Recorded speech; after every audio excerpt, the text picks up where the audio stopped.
Okay, so there's those two that email. Oh wait, no. I'm wrong. Scratch everything I just said. This is my 4th year trying, and by George, who am I? By George. That's not her name. Is that her name? Hi guys, welcome back to my channel. Today's video is going to be a little bit of a 3-in-1. It's going to be my July reading wrap up, my August TBR, and my reading goals update. I don't know why I felt like I needed to say all of that on one breath, and now I'm like out of breath and it's not cute. It's going to be a bit of a mashup video because my reading month was a little bit pitiful in July, I'll be honest, and not just in July, in June and May and April. But I had good reason for that. I was wrapping up my degree, as some of you may know.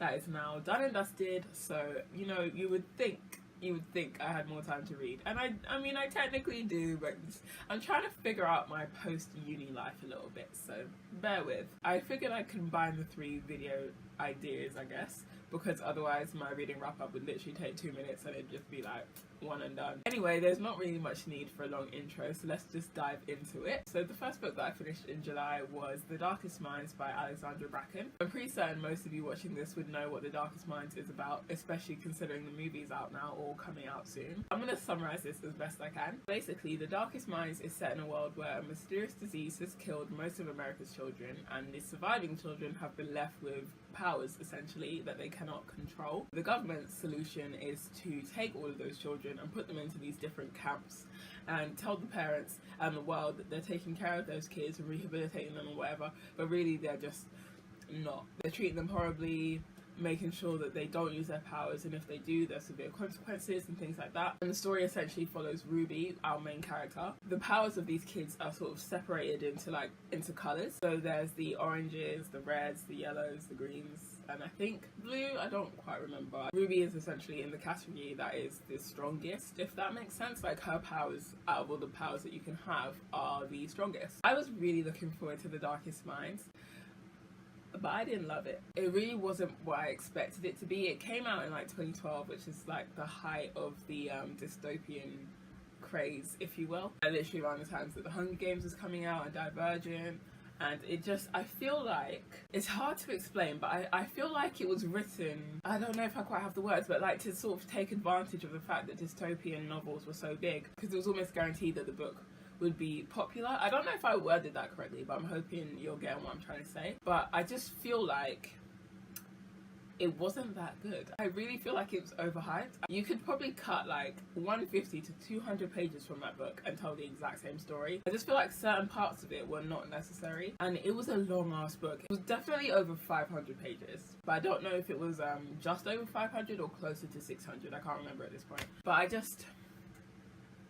I didn't love it, you guys. I don't know how likely I am to pick up the rest of the trilogy. I'm probably gonna still watch the film. I feel like I'm in the minority in that I just did not love it. It's no Hunger Games, to be honest. I feel like the premise started off really promisingly because it's like, ooh, what's happened to these kids? Why have they got these powers all of a sudden? Like, what's that about? But then it just kind of lost me. Not in the sense that I got confused or anything, but I just got bored. I honestly had such high hopes for the book, and I just feel like I was let down, ultimately. There's just so many other books as well that I want to read, that dedicating time to finishing a trilogy that I just kind of felt was meh seems nonsensical to me. That being said, I might read the next book out of pure curiosity, but I'm not excited to, and I don't know when I'll do that, if I'll do that, but yeah. The next book I finished in July was On Chesil Beach by Ian McEwan. That book is basically about these 2 newlyweds who have their own apprehensions about their upcoming wedding night, and the novel itself takes place on said day, because you know they get married in the day and then obviously the wedding night follows the day, whatever.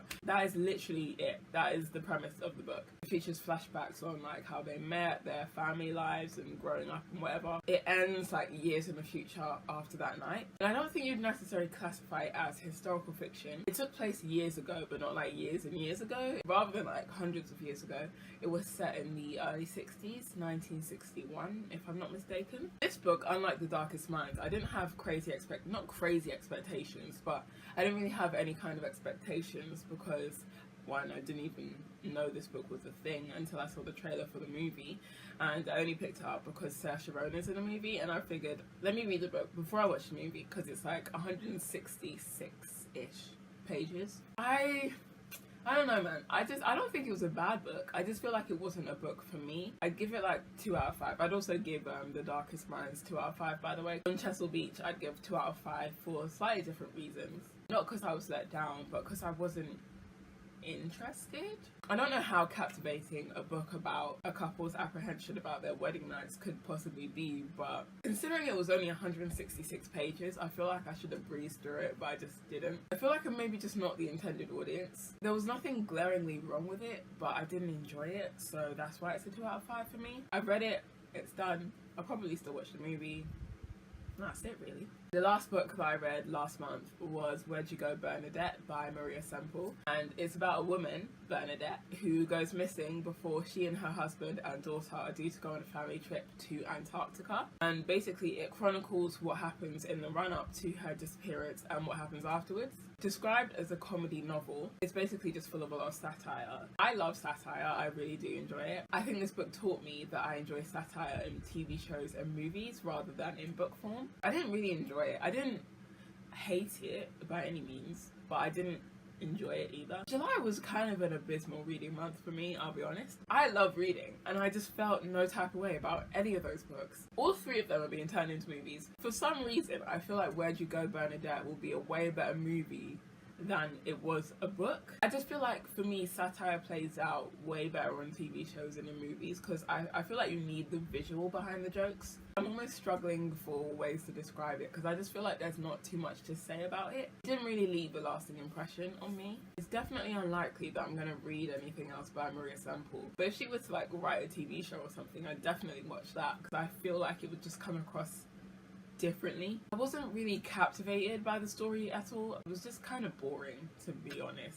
I really hope that this month is a better reading month for me, because last month just did not do it. It just did not do it for me. Well, that's basically the end of the reading wrap-up portion of the video. Next, we're going to talk about my TBR for August. Alright, so I've got 4 books I'm definitely hoping to get to this month, but I'm hoping that that's going to just be the baseline. I am striving to read 5 or 6. But these are the ones that I'm claiming, I'm speaking into existence. These books will be read this month. They have to be, because some of them are reserves and have to go back to the library, so I gotta read them out of the way. The first book that I'm gonna be finishing this month is Crazy Rich Asians by Kevin Kwan. I'm trying to hold it at an angle so you can see it and it's not just like crazy reflectiveness. It's not actually a large print copy, it's just a really large book.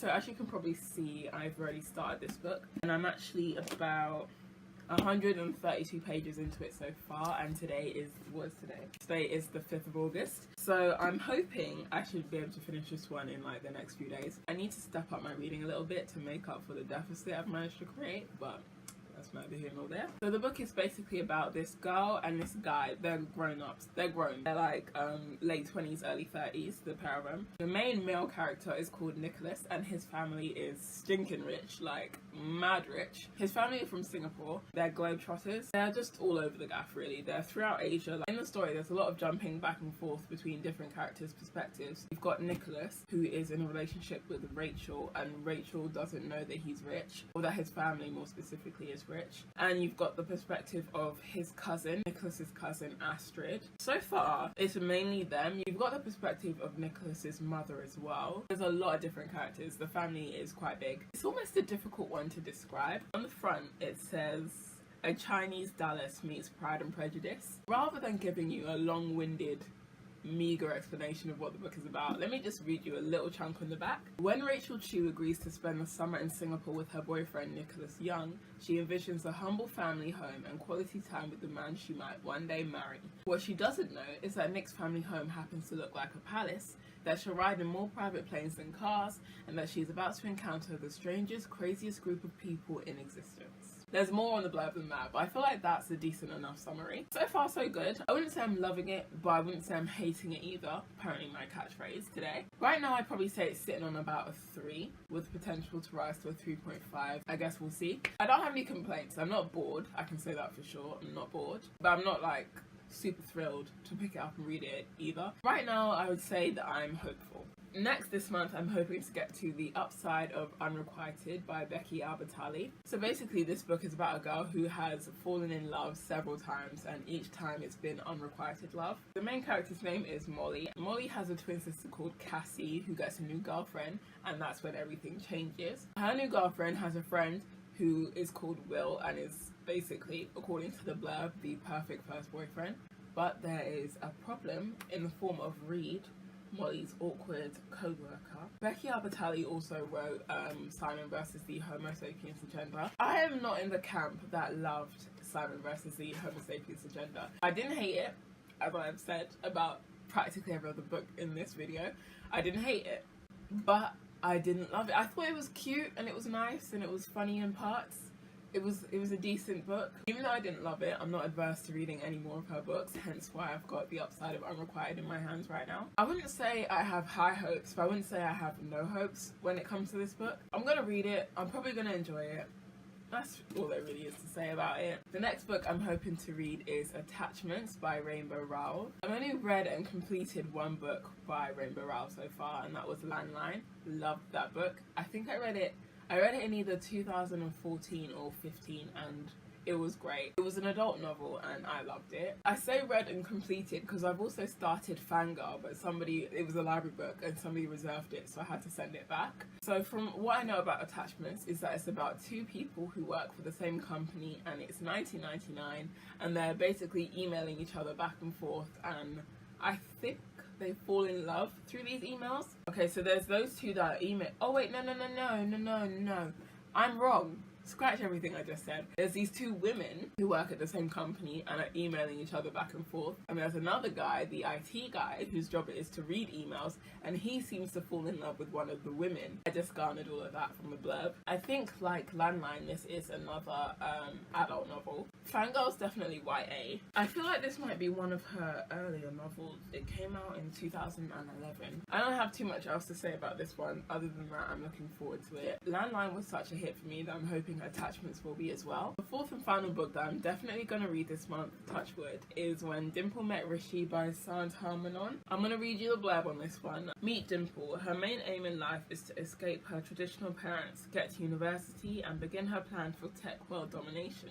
Meet Rishi. He's rich, good looking, and a hopeless romantic. His parents think Dimple is the perfect match for him, but she's got other plans. Dimple and Rishi may think they have each other figured out, but sometimes when opposites clash, love works even harder to prove itself in the most unexpected ways. I feel like this is going to be a nice contemporary summer type of read. I'm looking forward to this one. It's not too long. None of them are too long, to be honest. And I like the way this one's printed. It's not got too many words per page and the font isn't like tiny. That's it. I don't know quite how much of these you can see, but this is my August TBR. I will get back to you at the beginning of September to let you know how it went. I'm hoping against hope that I'll come back and tell you that I've read not just these, but an additional 2 books. So, onto the final portion of this video, my reading goals update. I'm gonna be honest with you, I actually don't remember half of what my reading goals were, so I'm probably gonna have to go back and refer to the video I did in January. But of the ones I do remember, I can tell you that I'm not doing great.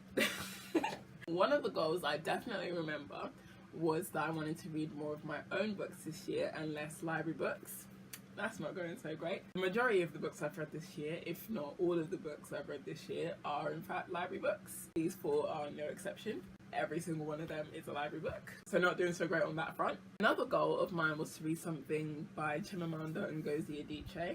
Haven't done that yet either, so that's not great. I'm not too sure if this one was actually on my goals list, but I also want to read Children of Blood and Bone by Tomi Adeyemi. I've yet to do that either. One goal that I can say I'm doing pretty well on is reading books that are going to be adapted into movies or have been adapted into movies. Killing that one. In July alone, all the books I read are going to be or have been adapted into movies, but I am also behind on my reading challenge for the year. I'm currently 18 books behind on my goal of reading 52 books this year, so I'm really going to have to pull the old socks up if I'm going to make it by the end of the year. I'm still cautiously optimistic that I'm going to be able to do it. I want to do it. I want to achieve that goal. There is nothing stopping me but me, so we shall see. On that note, there's not really much else to say.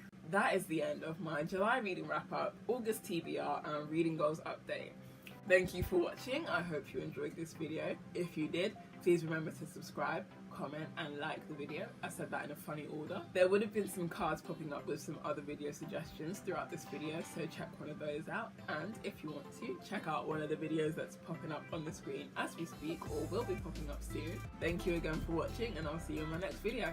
Bye guys. That is, can you see that? I think it's on the paper cut my chin. That is the end of my July TBR. Nope.